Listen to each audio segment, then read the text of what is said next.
Hi, wyt ti erioed wedi really moyn cael llun lan, ond doedd yna ddim amser o gwbl i peintio un?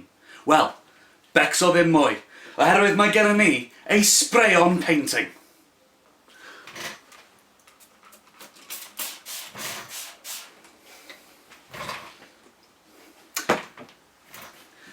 Nawr, os oedd y llun wedi smerio tipyn bach, na oes yna'n problem.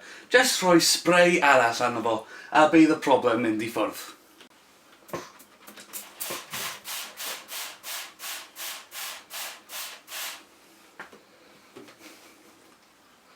Cynhyrchu'r effaith hon trwy chwarae gwmpas gyda dangosyddion a pH efo fach o sleight of hand. Y tu mewn un potel chwistrellu oedd hydoddiant o sodium hydroxide sy'n alkali. Peintiwyd y llun eisoes ar ein canfas gan defnyddio dangosydd dilw o'r enw phenolphthalein sy'n newid mewn lliw pan yn cysylltu â alkali ac yn droi'n porffor pinc.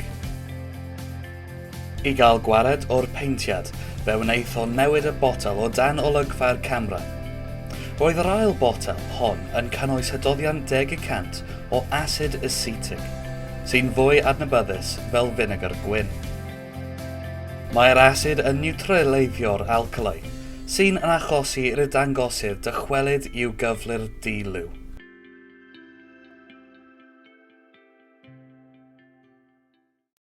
Ac yn anffodus mae hynna yn ddod ni i'r diwedd, ond diolch yn fawr iawn am gwylio. Please rhannu, hoffi a subscribio, a ceri ymlaen i ddysgu. Hwyl!